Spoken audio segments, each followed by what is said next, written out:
We saw impressive bull run a few months ago. Then we had a significant correction, and now we are seeing the price of Bitcoin rising again. So what is your view on the current situation in the Bitcoin markets? At what point of the price cycle are we at the moment? Well, I think I want to step back before I address it. I think we're in an early adoption phase of this digital phenomenon. And so you have something like 2% saturation. If you say there's 7.5 to 8 billion people on planet Earth and there's 125 million users. So I think we're very, very early innings. And if Kathy Wood is correct, and I think she will be, they'll have something like 1 billion users by the end of 2025. So recognizing that and studying other securities or other investment ideas that track Metcalfe's law in terms of exponential growth, there's lots of volatility. There was volatility in Facebook when it came public, volatility in Google, volatility in Amazon. Amazon is one of the more amazing investment stories. A $10,000 investment in Amazon on its IPO May 15th of 1997 is worth $21,140,000 today. Yet you would have had to subject yourselves to 8 times where Amazon dropped 50%. And so Bitcoin, it being 12 years old, it's still maturing and it's still in early adoption. So I expect a lot more volatility. Having said that, this is an asset that's gone up anywhere from 150 to 200% per year. You just have to step back from it.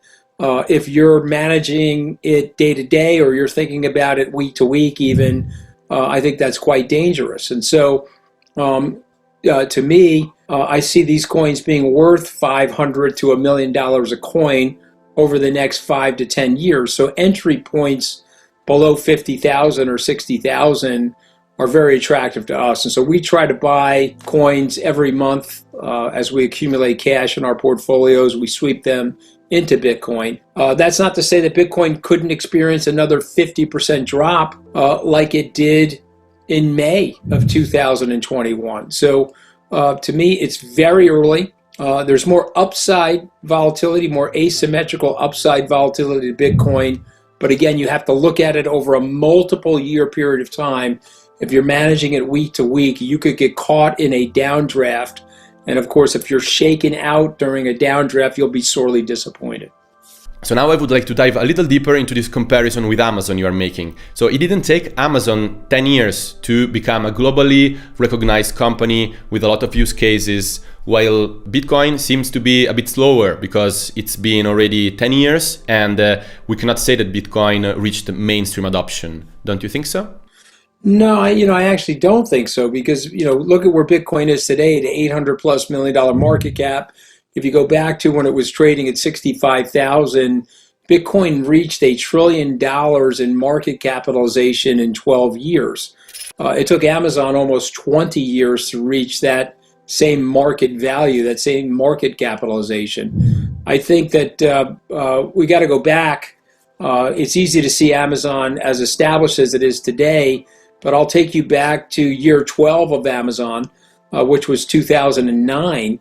Amazon had dropped 90%. There was an article in the paper, Amazon being 12 years old, Amazon.bomb, that this company was not going to make it.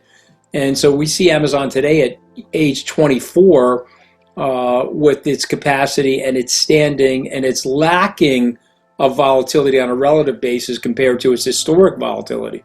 So, to me, Bitcoin is moving faster. And I think it's moving faster because it's decentralized. There's no corporate office.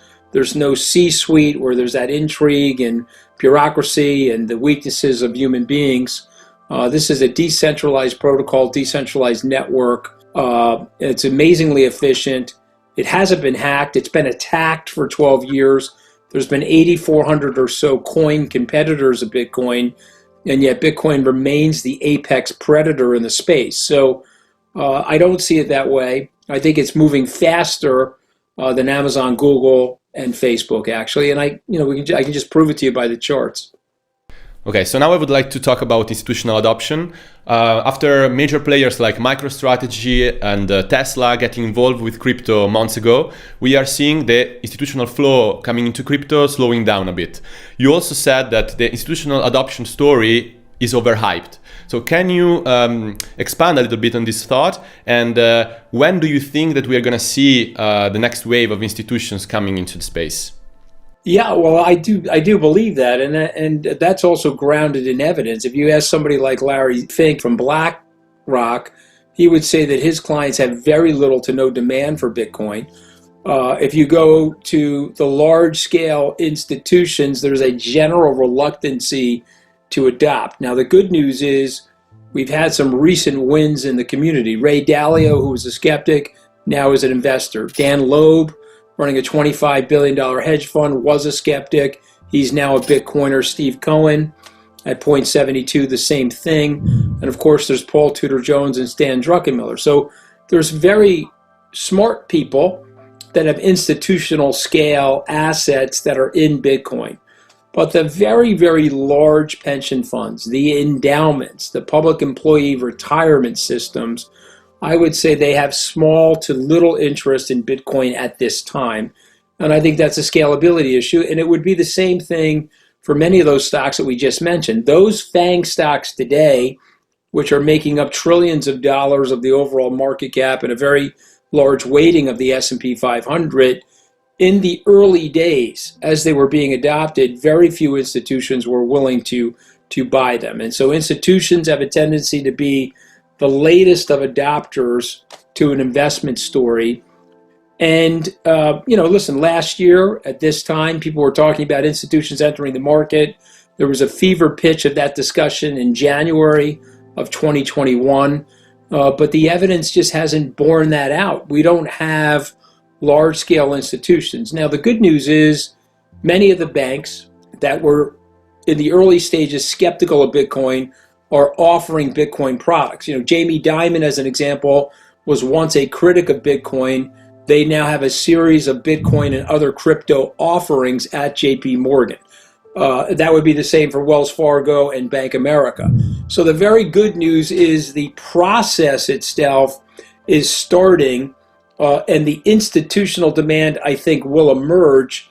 But if I'm guessing, I still think we're 2 to 3 years away from that. I would like to know, what is your price target for Bitcoin for the end of 2021?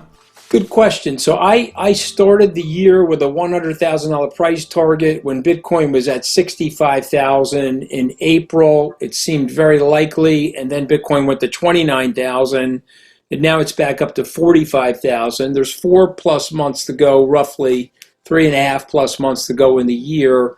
I still see Bitcoin nearing 100,000. So I'm going to stick to that price point. I think it's a combination of factors, but the bottom line is you have limited and fixed supply of Bitcoin, and you have every month exponentially more demand. And so as long as I see that, I see those prices rising. So we're going to stick with a $100,000 price target. Researchers at Skybridge Capital predicted that Bitcoin will reach 1 billion users by 2025. How are we supposed to get there? What does Bitcoin need in order to reach that benchmark? Well, on the margin, there's always some technical improvements. All of these cryptocurrencies are going through levels of upgrades. Bitcoin, the network, recently upgraded some protocols related to Bitcoin.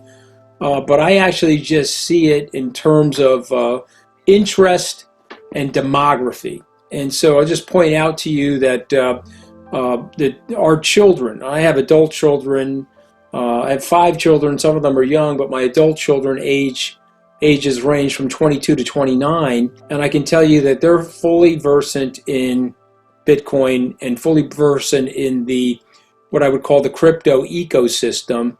Just imagine those people 10 years from now at 39 or 49, how conversant and how easy it will be for them. And I will say this to you, that this is a technology and a product of the future. And the future is going to come more quickly than people expect.